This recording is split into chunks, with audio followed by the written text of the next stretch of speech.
Good afternoon, everyone.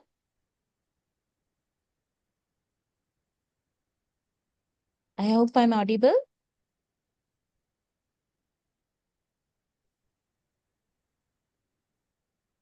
Yes. Okay. Good afternoon. I'm Ashani Jayasinghe, CEO of Cultus Workforce Development Services in Sri Lanka. I'm delighted to welcome you all to our webinar on transforming BFSI talent for the AI era. Cultus is a global leader in workforce transformation and an upskilling partner for corporates, governments, and CSR funds. We are dedicated to empowering industry and individuals to thrive in an era of rapid technological change. Our expertise spans across varied industry sectors, emerging tech sectors like solar, EV. What we do is we design and deliver programs that build agile, future-ready teams. Without further ado, it is my privilege to introduce Mr. Nalin Singh, Managing Director of Cultus Global. He is a seasoned leader in workforce transformation, and he has guided many organizations worldwide to embrace innovation and build agile future-ready teams. Over to you, Nalin. Thank you, Ashani. I'm Nalin Singh, and it is my privilege to moderate this very important conversation with very distinguished speakers. A famous philosopher more than 150 years ago said, "Life is lived forward but understood backwards." With the benefit of hindsight, we understand things that shape our lives much better. And in the last 30 years, if our work life has been shaped by mainly two important events, which we understand better today. One, the advent of desktop computers. It revolutionized the way we work. Second, when the internet came on, it completely connected everything.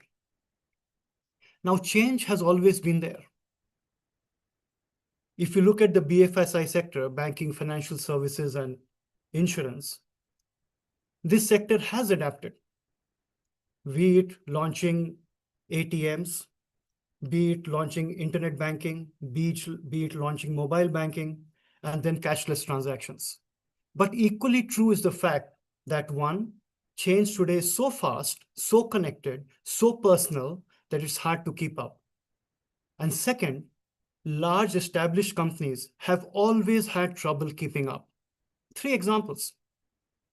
The big car rental companies missed the ride-hailing boom. The largest departmental stores in the world missed the e-commerce boom. The largest banks in the world missed the fintech boom. Why? Not that they didn't have intelligent people, they couldn't adapt. So how are people in the BFSI sector today going to adapt to the AI era, which is changing so fast, even as we speak? New tools, new processes, new technologies get launched all the time, not to say new frauds. Let me begin with three harsh truths, surprise truths, not a surprise to people in the industry. The first truth, that AI is not coming to BFSI, it is already inside, deep inside BFSI. BFSI has used data, models, automation, and machine learning for years. What has changed now is the speed, accessibility, and scale of generative AI. The industry that once digitized branches, ATMs, cards, mobile banking, and customer service is now being asked to reinvent risk, compliance, sales, credit, underwriting, claims, fraud detection, customer experience, and workforce productivity, all at the same time. The second truth is even more dramatic. According to the World Economic Forum, nearly 33 to 40% of work across BFSI and capital markets has high potential to be automated. And an additional one-third has high potential to be augmented. That means this is not a technology discussion alone. This is a work redesign and work-life discussion. It is about what humans will stop doing, what machines will do better, and what humans must become better at because machines are now in the room. The third truth is perhaps the most important for Sri Lanka and for every emerging BFSI market. The winners will not be the institutions that simply buy AI tools. Anybody with money can do that. The winners will be the institutions that build AI-ready people, because AI does not create transformation by itself. People do, leaders do, branch teams do, relationship managers do, risk officers do, compliance teams do, HR teams do, customer-facing professionals do. And this is where the challenge becomes very real. In BFSI, trust is the product. A bank is not only a balance sheet, an insurance company is not only a policy document, a finance company is not only a loan book. These are institutions of deep trust and confidence in society. So when AI enters BFSI, we must ask deeper questions. Can AI improve inclusion without increasing bias? Can it speed up lending without weakening judgment? Can it reduce fraud without compromising privacy? Can it improve productivity without creating fear in the workplace? And there is enough of that right now. Can it make customer service more personal rather than more mechanical? A lot of us who have called help centers know what that pain is. For Sri Lanka, this moment is particularly important. The country has strong financial institutions, a digitally aware population, a young demography, a growing technology ecosystem, and a young workforce that can be prepared for not only regional but global opportunities. But readiness will not happen automatically. It will need structural skilling, practical use case exposure, responsible AI awareness, and a new partnership between industry, educators, regulators, and employers. That is why today's conversation matters. We are not here only to discuss AI as a trend. You can find that anywhere. We are here to have a deep discussion on AI as a workforce turning point. The real question is not, will AI change BFSI? It already has. The real question is, will our people be ready to lead that change? With that, let me welcome our speakers and begin the discussion. I have a very august panel. From a global leader like Alexander Oliveira from the International Finance Corporation, based in Jakarta, to Mr. Cyrus Daruwala, who has held multiple leading roles in financial institutions and is also the ASEAN Economic Forum leader and a distinguished speaker, to Mr. Sumudhu Gunawardana, Chief Information Officer of Commercial Bank of Ceylon, one of the largest, if not the largest private bank in Sri Lanka. I have these three people, distinguished minds, to help me answer all the difficult questions I raised, because I don't have them. I will start with Alexander for his opening thoughts, as well as tune to the first question.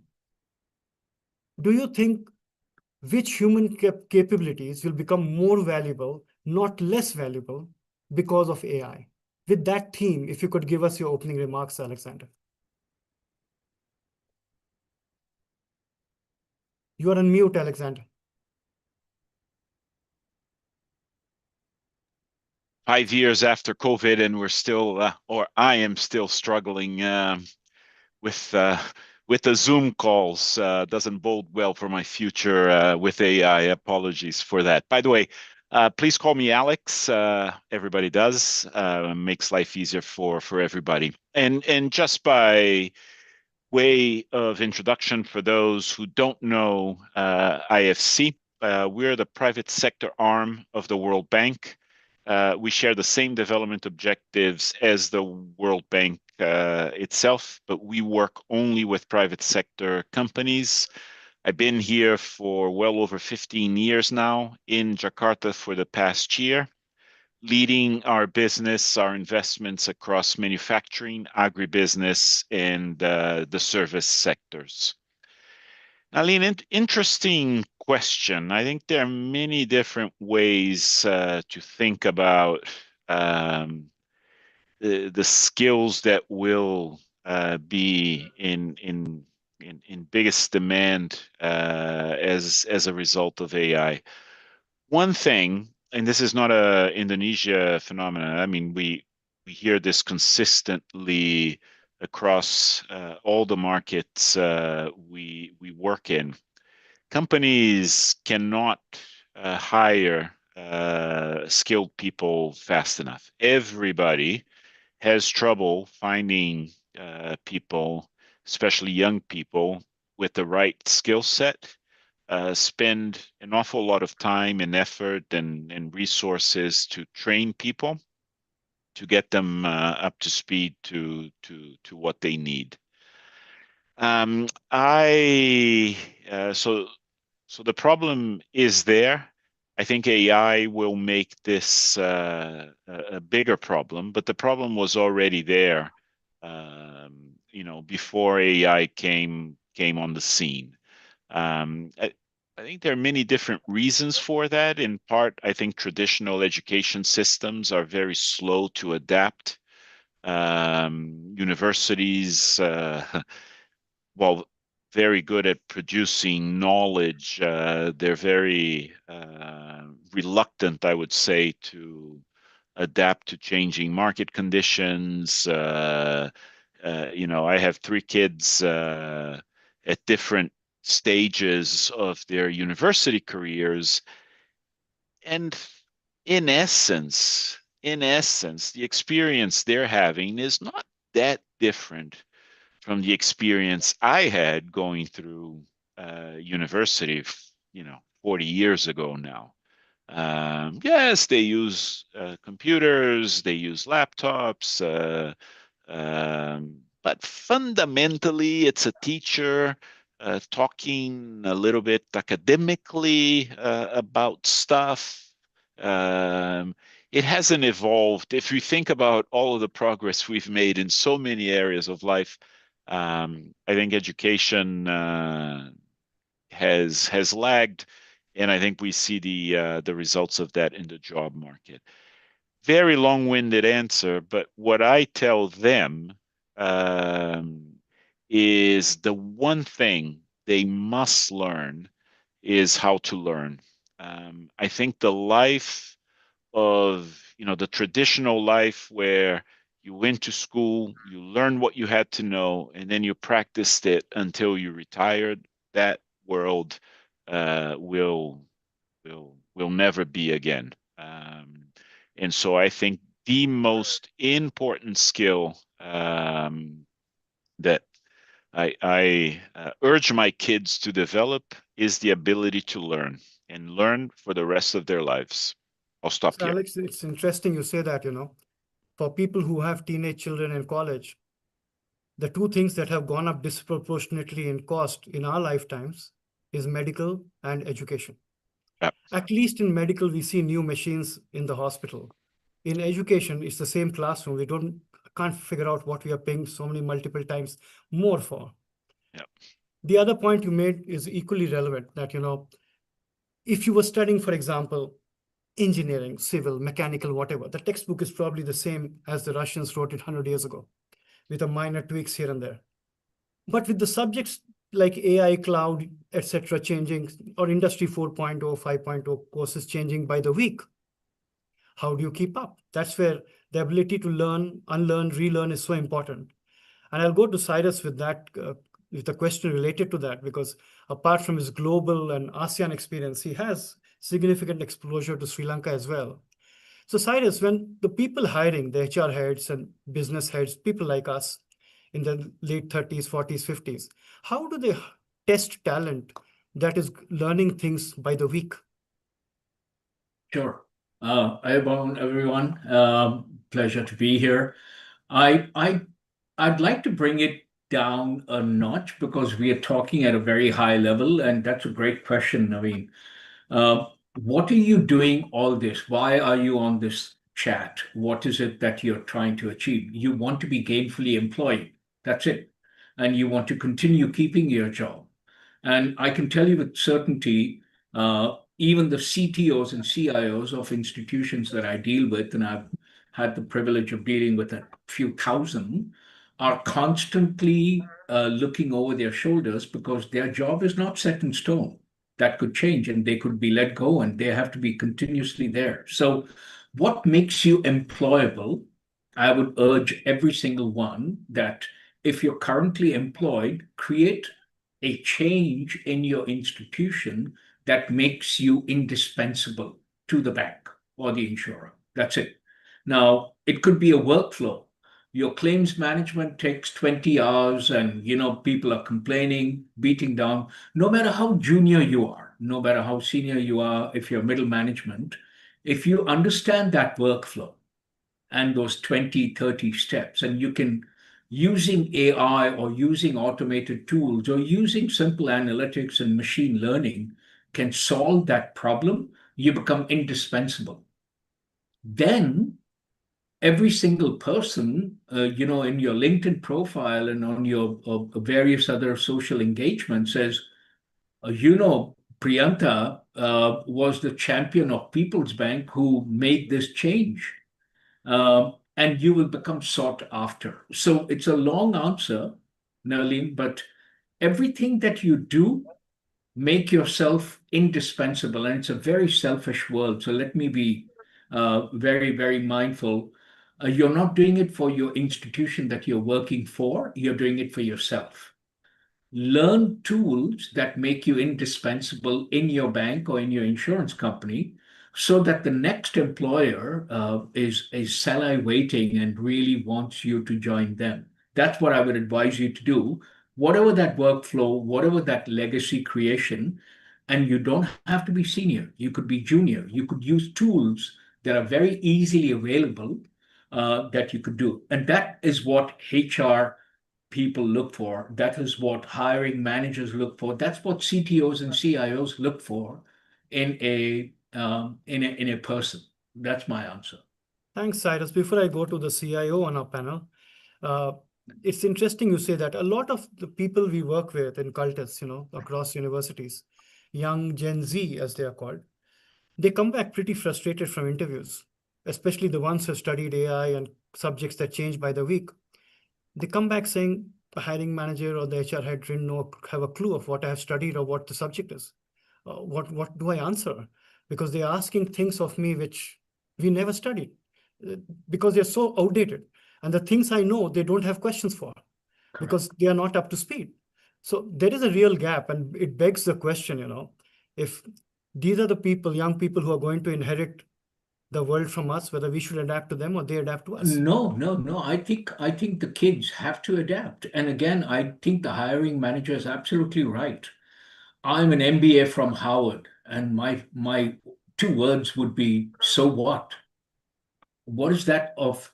I run the world's biggest private equity when I was for 21 years with Blackstone. And somebody comes up, I'm a Magna Lauda and I'm a A-grade student in IIT or MIT. So what? I have a certain requirement. I am rolling out a loans origination system. I need help in my card and payments management. You have to conform to what I need. So you blabbering on that I'm a graduate and I've done this and this is my thesis and that, it's absolutely no use in the real world, in the real market. So skill yourself with usability. Again, I keep coming back to that. The use cases that I can use and say, wow, that's exactly what I needed. It could be in marketing, it could be in sales, it could be in development, it could be in a line of business. That is what you want to go and sell. Your unique selling proposition should be she or he understood exactly what we do, and hence I would like to hire her or shortlist her. That's what I would say. Actually, for a large number of entry-level roles, it's not a generalization, but large number of entry-level roles for fresh graduates. If you just look good and talk smart, communicate properly, groom yourself properly, attend the interview the old-fashioned way, half your job is done. 100% agree Everybody with else that. has got the same degree and the same qualifications, same marks. 100%. Hone your communication skills, and that's 50% of the battle won. To Alex's point, that's exactly what I tell my 20-something daughters. One's in MIT, one's in London. I said, none of that matters. When you're sitting with the person, be affable, be knowledgeable, do some research on that institution. That's where your real skill sets come through. So yes, good point. Well said. Sumudhu, coming to you, you have a deep understanding not only of Sri Lanka, but you work across industries and you worked in actual job readiness, something that Cultus does in your previous assignments. So just while you speak about what you've heard so far and workforce readiness in general, when we look specifically at Sri Lanka, what is the biggest readiness gap? Is it leadership awareness, employee skills, data quality, regulatory clarity, customer trust, or ability to convert AI palettes into real business outcomes? So while you speak about a lot of what you've heard and the topic, if you can also speak a little bit about this, it'll be great.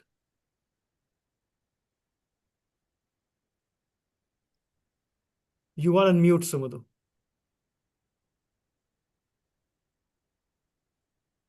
Sorry. Yeah.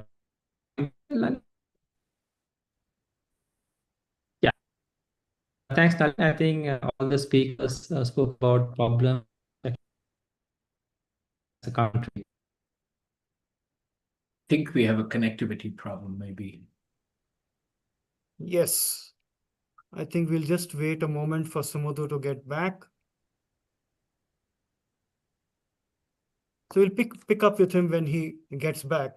But this job readiness piece, Alex, really begins with just the ability to present yourself in a professional manner, and everything else comes later.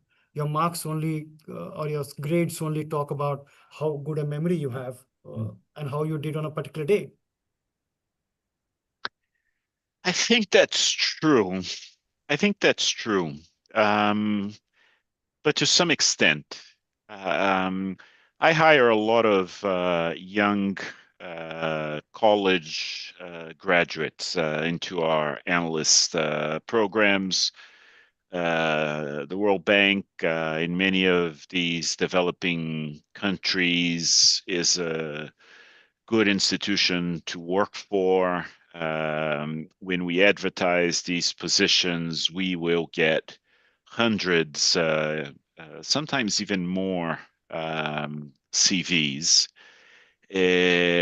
These typically get filtered by algorithms. Used to be people. Now I understand that there's some kind of filter that that reduces the number.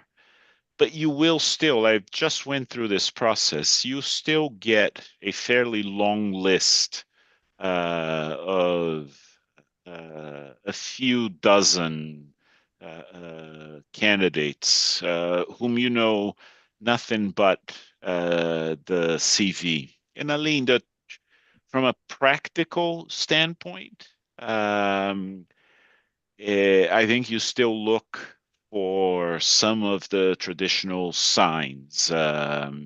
It depends a little bit, I think, on the level of the people you're hiring. But for junior people, I think the reality is, at least from my perspective, I think the communication skills are key. But I think these are not people that come in and can tell you that they've developed businesses or, they're fresh out of school. And so I think what we're looking for are kids who have succeeded, or young people, I shouldn't say kids, they're not kids anymore, who have succeeded, who are able to show, in life that they've succeeded. And formal education is one area where young people can show some level of accomplishment. Yeah. And that's true. It obviously depends on the area we are hiring for. Some specialized areas do require a reflection on what they've actually achieved in a classroom. But the side is just coming to the BFSI sector. there's a huge demand, if you look at the BFSI sector, for front-end people, for people who will sell products, people who will engage with customers, handle situations, etc. Now, if you notice the way the MBA institutes have gone, nobody runs a sales course anymore. If you speak to young people, they don't want to do front-ending roles anymore. They don't want to do sales roles anymore. And if you look at the way social media has shaped society, young people often lack the social confidence to engage with people on a people-to-people basis. So while there is demand for a lot of roles in that area, there aren't people wanting to take it. Is there a way to tackle this differently by HR or by the industry as such? No, I don't think HR needs to tackle it. I think the audience and the people listening in need to tackle it. And what I mean by that, you started your speech, Nalin, by saying a lot of replacements are happening, and I'll tell you where they're happening. If you look at banking and financial services, middle layer is where the most amount of redundancy has been built in, and hence job cuts are happening. So in Singapore, where I'm based, if you see the news, and DBS cut 8,000 and Stan Chart laid off 5,000 and so on and so forth, that's predominantly middle management and middleware. And what is middleware or middle management? The front end is extremely essential. They are what you call the customer touch point, and they are sellers. And financial institutions sound like glorified, big, for good kind of entities. They are pure profit-making machines. That's all they are. They're not there for the betterment of your life and to feel good and do good. They're there purely for profit. Now, when they're there for profit, how do you grow it? Either you cost cut, so the bottom layer stays because they're important. Technology, information technology, CTOs are important. Developers are important. And then comes the front end. That's your consistent growth mechanics. You could be the top student from the University of Colombo, but if you're not able to even engage me in the 15 minutes, how do I put you in front of a wealth manager or a affluent person spending 500,000 rupees on a platinum card? So it's a misfit. So I would say hone those skills because the front end is your entry point. Also, everybody joins financial services for one reason, to make money, because you've been bedazzled by, wow, banking, financial institutions. The only place where you make incremental good money, consistent money, and more money all the time is at the front end, at the sales level. Middle management does not make money, and back end is pure salary. CTOs, CIOs, developers are on an hourly, weekly, monthly, annual salary. So change the perspective, get into the front end, understand customer requirements, regurgitate that to the middleware, middle management, and then eventually help in creating products from a technology standpoint. That flow, if you follow, A, you'll be employed, B, you will make good money. So that's what I would say. They need to change, not the institutions hiring. True. You look at the lives of some of the most famous entrepreneurs and unicorn founders. They invariably started with door-to-door selling or hustling. Or they left their very highly acclaimed academia because they had an idea. I would urge you guys to look at that 1.5 billion people China. Look at that as a case study. Every single Chinese, and they churn out 25 million graduates who are exceptionally good. They are in a limited market. They only speak Mandarin. Some of them don't speak English. So they have to fiercely compete for a job only in China. How do they do that? How do they manage? They all do very well, and they are 100 years ahead of next door India. Why? Because of the way they understand where the gap is and place themselves, not hope that the institution will adapt to them. They adapt to Alipay and WeChat and so on and so forth. Thank God they don't speak English. Or else the competition would be dramatic. Sumudhu, welcome back. Thank you. Sorry So for the the floor is open to interruption. you, and you sent a very insightful presentation, which as you speak, I will play in the background for the benefit of our audience. Over to you. Thanks. Apologies for the technical failure I had. I think very interesting observations made by my panel. So one thing I want to reiterate is that yes, in Sri Lanka, transformation is already happening. So if you take our bank as well, what is our strategy? Our strategy is to ensure that we spend more time with our customers. The backend processing time, reconciliation, creating reports, we can all get it done for you. But what we need is to for our employees to spend more time with customers, have a high quality conversation. Unfortunately, so we are struggling about the time that we our employees can spend with our customers because we have large number of customers. Luckily, still come to us, and then we have to serve them. But the counter is inundated with so many work, so we are constantly pushing that back to AI-enabled platforms, and then make sure our customers are served with employees in a high quality manner. Therefore, our relationship with the customer keep on happening. So one factor we discuss about, the jobs are taken by AI. I have very different view about it. I actually, in the morning, I did a quick search. As per the World Economic Forum, it said that as of last year, 170 million new jobs will be created by 2030, and only displays a net new gain of 78 million. So actually, it's not. It's all negative. If you look at the history, there was a time that we were hunters. That's the only skill we had. Then we moved to farming. Then we moved to factories. So constantly, what we do to live, right, will change. But I think this is also AI is another transformation of how we work.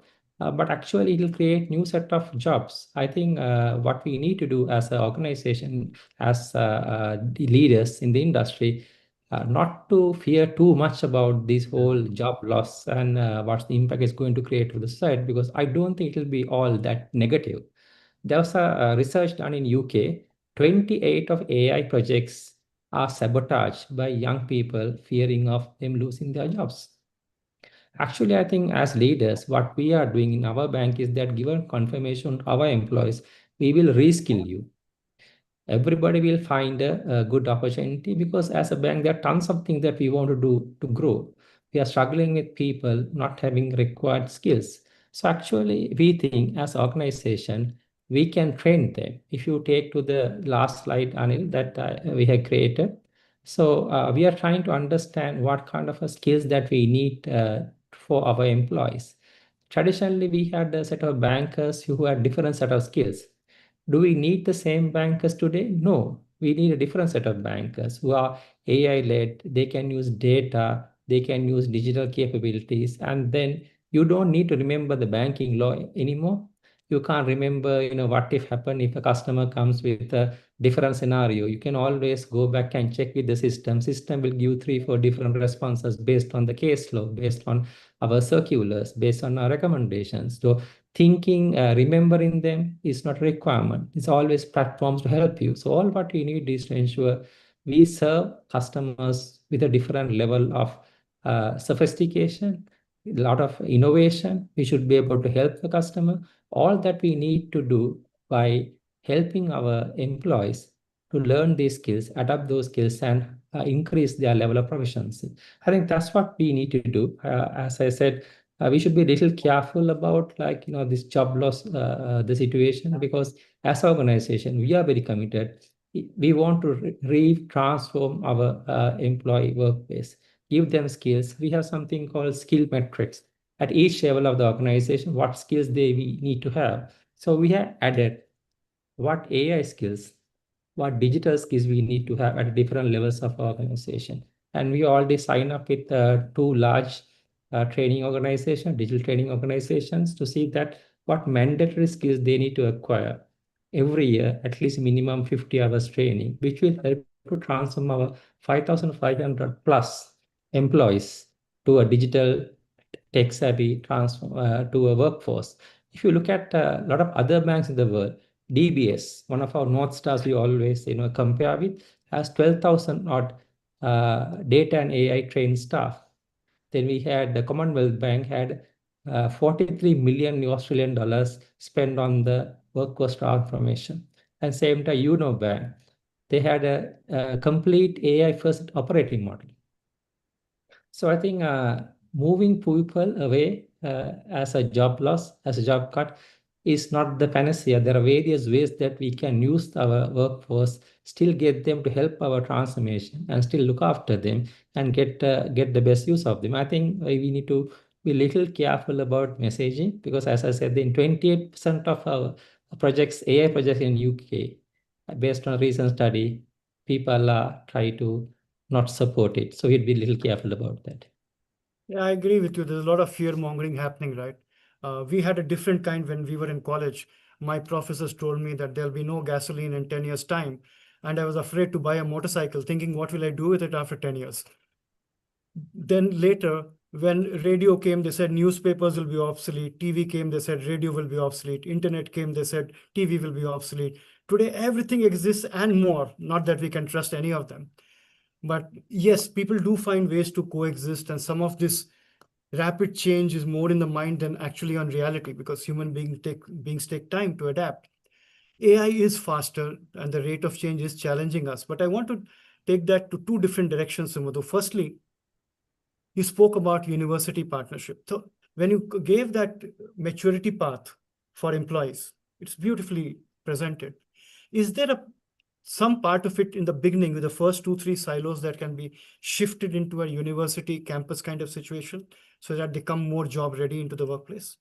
So actually, it's a very good question, Nalin. I think that's exactly we are doing. So as an organization, we have partnership with multiple universities in Sri Lanka.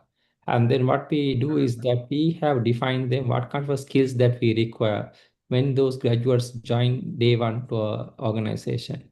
So I mean, as a university graduate, like our professors in my time was thinking of making us equipped with a different skill.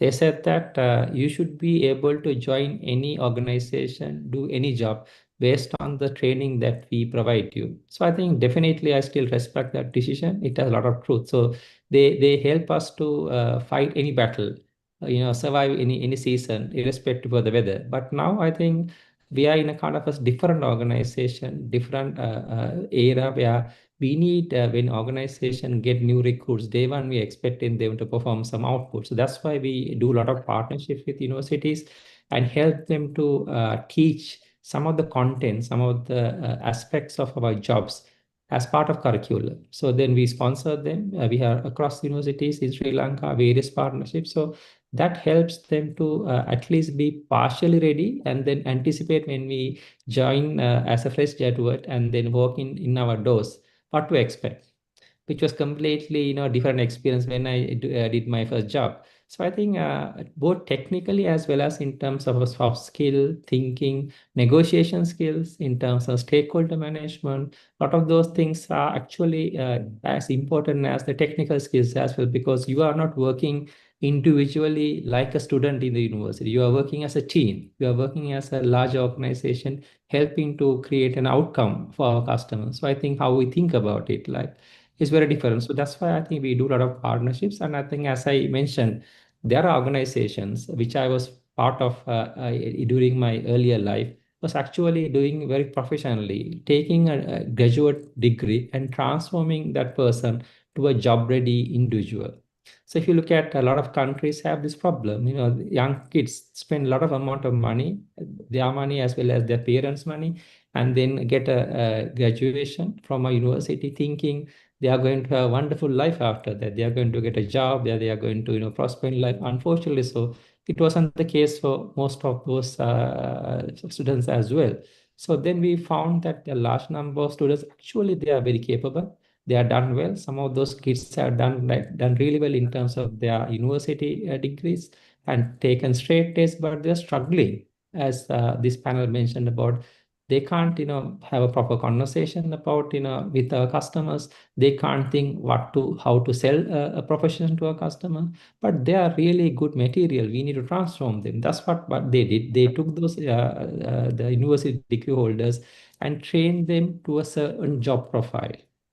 So based on a certain assessment, they identified these people are good for technical, then mathematical analysis job. So they were given the option of further enhance their knowledge around that. Some people are good at speaking, they are good at selling, building relationship. So they were given courses and then training to make sure they take a different career path. Actually, I think that's what we need to do. And then if you look at the large organization in the world now taking that approach and transforming the skill. So this become very pertinent in the era now. AI is rewriting every job spec. Even we use AI to now to rewrite the job spec as well, so we can understand like what's the transformation we are going through. So I think we need to look at that as well to ensure that every person should be given opportunity to transform. Even at the age of like close to retirement, they can adapt a new skill and be a lot more productive to the organization rather than thinking it as a burden for the organization. I think that's what we should be doing. You're one of the rare people who have met who has been doing job readiness before I have. So Cultus built, a programmatic approach to job readiness, probably the first of its kind in the world. We have close to 250,000 people on it. And that's what we have launched in Sri Lanka as well. But, banking and telecom are two sectors where the provider knows everything about our lives. When we are buying house, marriage, kids, they have access to all kinds of data. And that's why privacy and trust become so important. Although I'm always intrigued how telecom companies enter insurance and banking and not vice versa. It never happens the other way around. You don't see banking companies entering telecom, but telecom companies always enter banking and insurance. But on a related topic,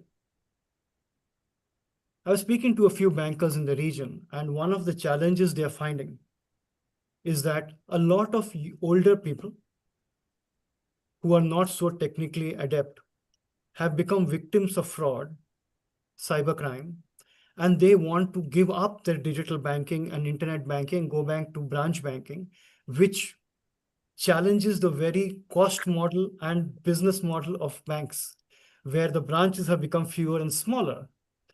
And it works on the network. Thieves and cheats always stay one step ahead of the law. And this has become a big challenge. In countries like India, Indonesia, Vietnam, etc., the number lost to cybercrime is in the billions of dollars. India estimated it close to $40 billion when last they checked. Indonesia was about 1/3 of that. So this is a big challenge. Alex, have you had experience in this area? I mean, how should young people handle it? Or should the BFSI sector, apart from training employees, also train its customers a little bit on how to be aware, apart from the general public service campaigns? Being a reluctant adopter of technology myself, Nalin, I guess there is probably more that companies and businesses can do to train their customers, right? So that the company itself can deliver a better product, a better service, engage in a more meaningful way with its customers. Look, I think it's a tricky one. And I agree with you, Sumudu. I am also not very pessimistic in terms of job losses. First, because I think it's very easy to imagine the jobs that will be lost. It's much harder to imagine jobs that don't exist today and occupations that don't exist today that are going to come out of all of this. We just don't see them today, and you have to have a little bit of faith, I guess, that they will materialize. Also, because while I agree that AI is very fast, Nalin, I think there's only so much we can all absorb. I am a bit of self-deprecating humor here, but I'm not. I imagine I'm somewhere in the middle of the curve. I stayed with the BlackBerry as long as I could, then nobody else had a BlackBerry, so then I got a phone, and you evolve. But I I think there's a little bit of resistance on the part of people. I think training is part of it, and customer training. I don't know that anybody. I shouldn't say that. A lot of the companies we deal with, they deal with small farmers, small businesses, and I guess banks do that all the time as well. And they actually spend time trying to upskill a little bit their customers. I'm thinking of a diagnostic company that collects samples from small labs in different parts of Latin America.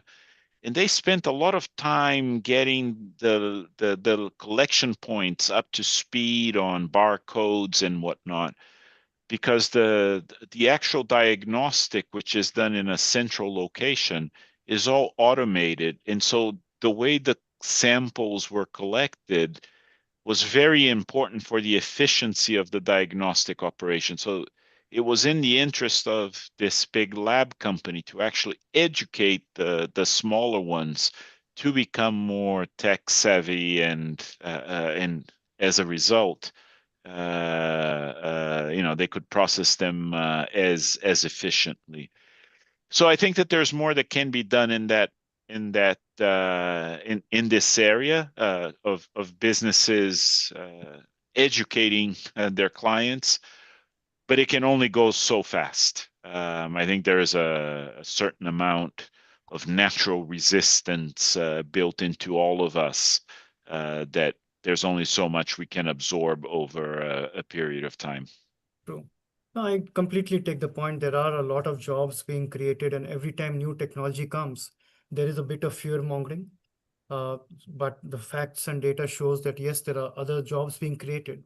And a message to the young people is that if the jobs are being created in a different sector, it's not as if somebody who studied, say, arts or commerce is being asked to now become a computer science engineer.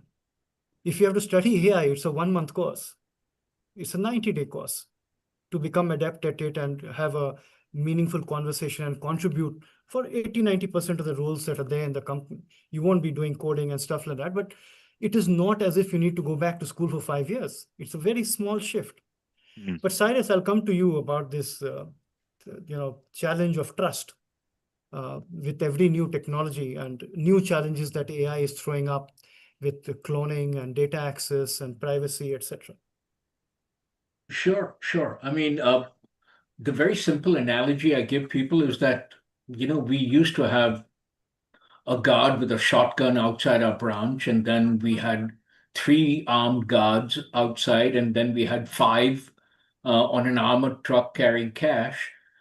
Security is no different right now. I mean, at every step of the way, they follow the money train.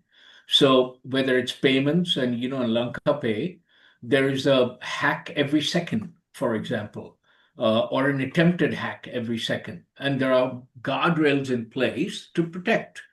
Similarly, when you're in a bank and there's data in transit, there's an attempt. And so the actors and the bad actors have remained the same. When they see a flow of data equals money, I will try to intercept it. And now AI's daddy would be quantum computing and, post-quantum cryptography, which means I collect a massive set of data from your firewall, which is tightly encrypted, or from WhatsApp.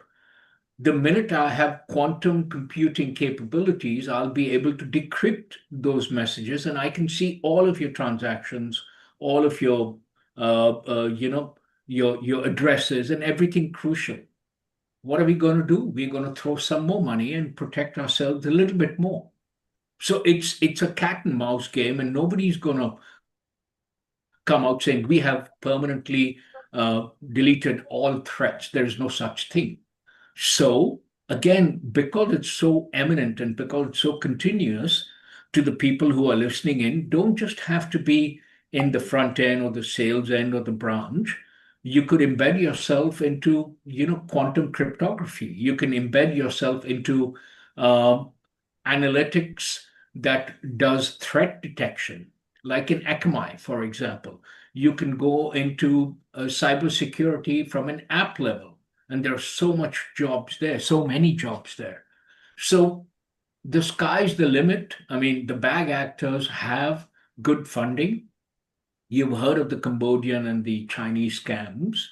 They were operating like a proper conglomerate out of Cambodia. We actually went and did a site visit there, and that data center was, comparable to that of Citibank, literally. Screens and telematics and data and computation capabilities. Why? Because they were hacking data, calling you, getting you to open up your passports, and then they would take all your money out. It was a very simple thing. So your skills, again, to your point, Nalin, your skills are now applicable to so many facets of financial services. Earlier in my time, there were, be a doctor, be a banker, be an engineer, and that's it. There were 5, 6 choices. Right now, there's 500, 600 choices just in financial services. So apply your thought behind that, and then I'm sure the job will be yours that way. So that's what I would say. A challenge the young people face is there are 500, 600 kind of opportunities just in BFSI, but the university teaches one course called BFSI. And so that is where, to be a continuous learner on your own, to pick up these small niche courses, specialize, and get going. As a wrap up, I want each one of you to think about advice you would give to 2 set of stakeholders. One is HR heads, one is young people. So to young people, a couple of points on what will get you job ready for the BFSI sector.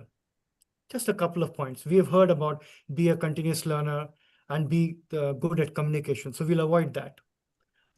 Taking those 2 as granted, what are a couple of other advice that if you went to a classroom full of young university students studying BFSI, what would you tell them? And then when you came back to your organization, what would you tell your HR head? Because one, like Sumudra said, great initiative on putting 50 hours of learning and reskilling the workforce, which is absolutely brilliant. But when you bring fresh blood in, that's got the latest technology and stuff in their head, how should HR heads hire them and assimilate them in the ecosystem of people who have been here for decades and work in a particular way? So just a couple of thoughts. As a lecturer, if you went to a university and industry expert, what would you advise young learners? And when you came back to your organization, what would you say to people hiring such young learners? I would start with you, Saras. Sure. To the people seeking a job, I would say 2 words: use cases. Don't go in saying, I saw that you applied for an Python programmer. I would like to apply for it, because that is, red ocean. 500,000 students will apply for that, and there'll be 5 jobs. So the odds are against you because you're very good. I think you may want to hone your skills, do internship, and Sumudhu had a very good idea. Citibank, HSBC, Wells Fargo, GP, they all have management training programs. They take people based on their aptitude, their ability to understand a workflow. And then whatever she or he shows as a skill set, she or he is deployed in that. And I came as a product of the same thing in HSBC. I was moved from operations to private banking to data center and to retail and consumer banking. Eventually, I landed up in tech and ops. I wasn't a tech and ops guy to begin with. So in the old days, they had the bandwidth and the money to do that. Right now, they want instant gratification. So to the students who are fighting a battle and an uphill task, and there's too much crowd, do a good amount of research. What is that role that you're applying for, and where will that role be applied to? So a Python programmer, but where? Retail banking, consumer banking, cards, payments, investment banking, corporate actions. There are so many facets. Understand that, know that, and then come equipped to apply. To the HR people, I would say when you're hiring a certain unproven skill set. So what is your, as Sumudu again has created, what is your path to escalate them? How will you train them? How will you equip them? And more importantly, how will you entice them and so that they stay with you? Otherwise, they learn with you, like Citibank is the best university ever. X City is a title everybody wears. So they may train with you, but they will leave to the next job. How do you retain them? How do you challenge them? How do you incentivize them? That's what I would say to the HR people. Yeah. I think the best university is ex-spouse. But yes, Yeah. let's take Citibank for a start. But same question to you, Alex.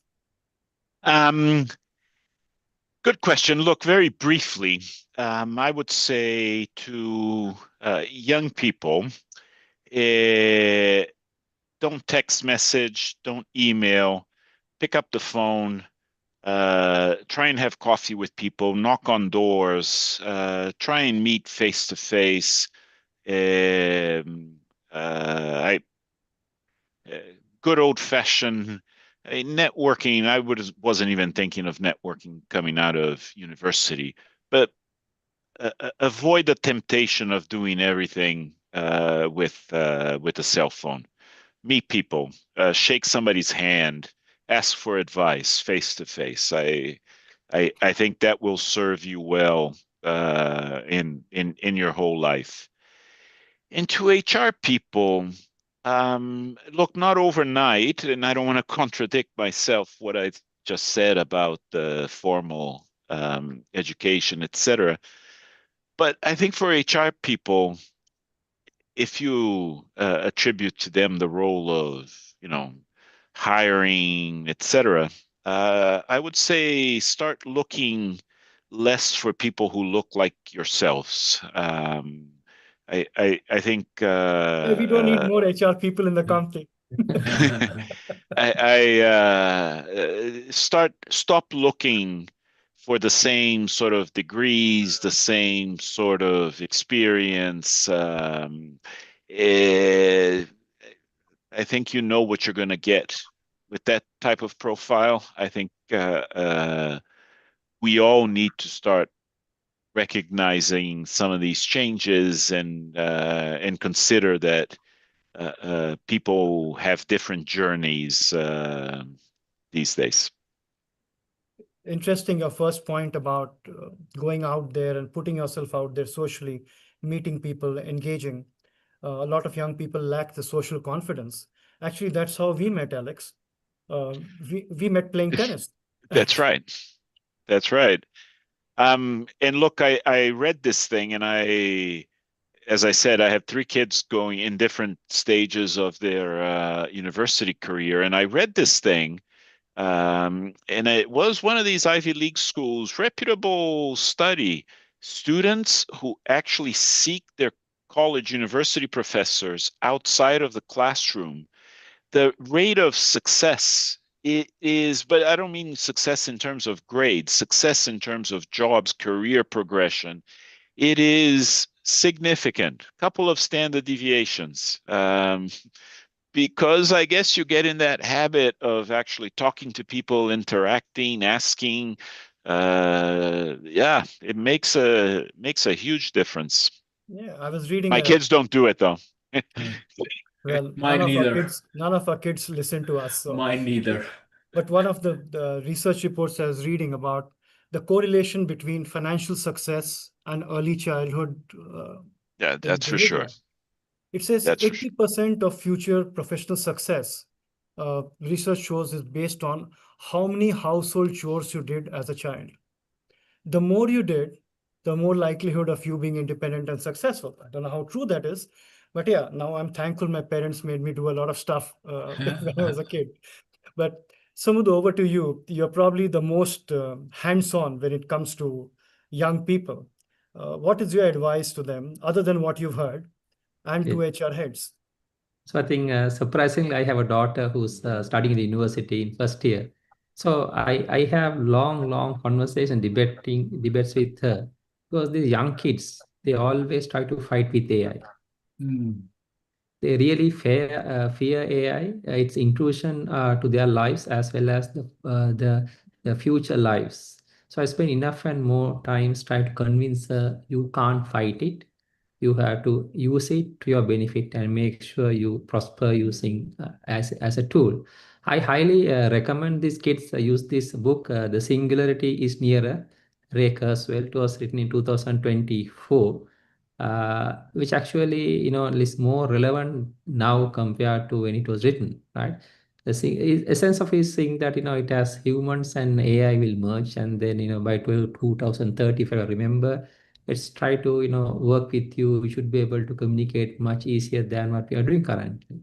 So the essence is in that's going to eradicate the poverty in the world, the diseases. So life world is going to be a lot better place. So something pleasant at least to read and say that take the fear out of your mind. So number one. And number two, for HR people, I think in my life I always hired people on two attributes. One is the attitude, one is the aptitude, right? So in between you get something called the trainability, right? So I don't want to hire anybody who doesn't have the attitude to learn and be a team member. That's going to be quite costly for a team and for the organization. So attitude plays a huge importance in terms of at least the people who are hired. And other one is the aptitude. Yes, all the nice people, who are very good, but if they don't have the aptitude, the pain, it will be a bit of a painful journey. I think those are the two things I personally have looked at in terms of hiring. Anything in between can be managed. If you get smart people, they can be taught anything special these days. As AI is getting stronger and mature, any subject can be learned in a few weeks, months, and then you can even go and audit structural design these days, maybe after 1 week of studying using tools, right? To go and adapt those standard practice, how you look at a problem and they break into multiple parts and something you never done in your life, you can start analyzing and ask some very pertinent questions from the experts. So I think that's how the world is moving. I think, again, to summarize, to children, don't fight AI, adapt it. You are going to be in a much better position, and look for two factors. I mean, it has worked for me. I share my secrets. Look for people who have the attitude, the aptitude. You will never go wrong. No, it's very well said. I consider two things to be uncoachable: attitude and integrity. The rest I can teach you. And what you put it across very well. Um, the life coach in me won't let you go without one final answer in a single sentence, okay? A lot of people I interview on a podcast get, when I speak to them offline, they say, I attend so many interviews, but there are things people don't ask me. So I was interviewing the Zoho co-founder, and I asked him, tell me one thing that you wish people asked you, but they don't. And he said, nobody asked me how I manage my time. So I pose the same question to all of you in a single line answer. What is that one thing you wish people asked you, but don't ask you? Alex.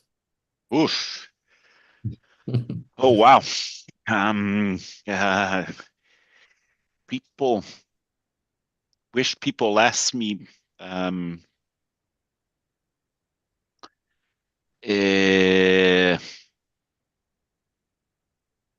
what would you like for dinner?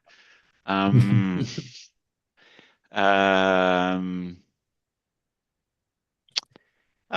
look, it's going to sound a bit cliche, but I think over time, especially in a professional setting, I don't think people ask enough what I wish I had done differently. Okay, fair enough. Sumudhu?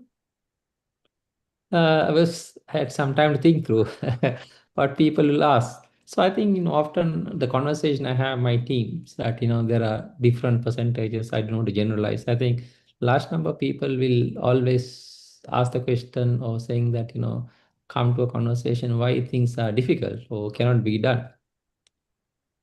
I would like that the younger generation specifically to tell that, what can be done and ask question, I won't do this, is that okay? Is that the correct way? So I think lead the conversation, and then get a direction. So I think that will become a much better place for all of us as a team. Thank you. Cyrus? Well, in my role and in our company, I've insisted that we ask this question: what pisses you off the most? And I want people to answer that. Wow, it's a very long list. I know, but that's the thing. The older we get, the longer the list. Yeah, it's like, oh, what will make you stay back, and all that warm and fuzzy question. Everybody asks the same thing. What pisses you off that you just can't stand? And that becomes a very good marquee of a person that you're interviewing. She or he may be a loner.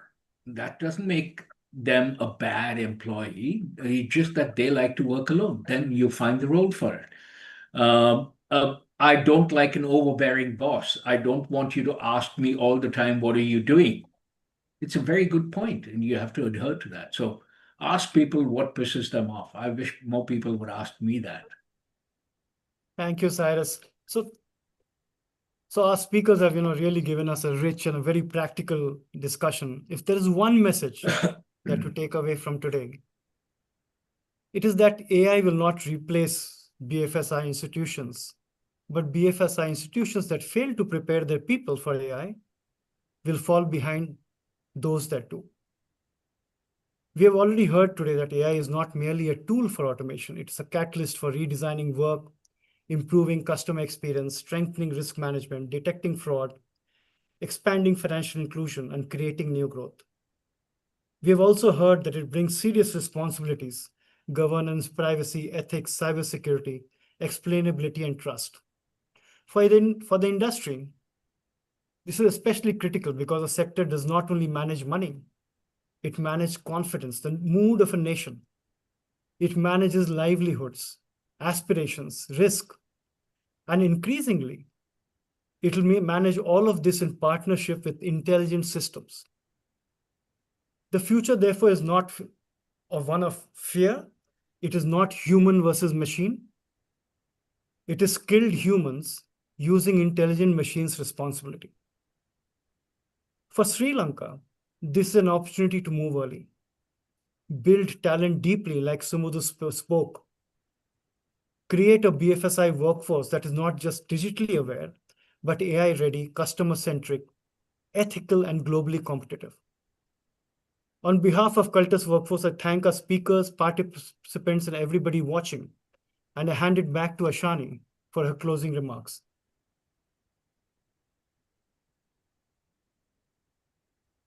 So again, I would like to thank our speakers for sharing their valuable expertise and insights on the subject. This is the first of the webinar series that we hope to conduct because it is our mission to transform the workforce of Sri Lanka through education and expertise, real life practical experience as well. So we will be having more experts and more insights coming your way. We will share details on social media. So I urge you to subscribe to our social media properties on Facebook and LinkedIn.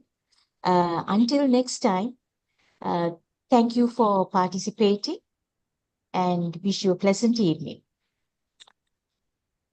Best of luck. Thank you. Thank you.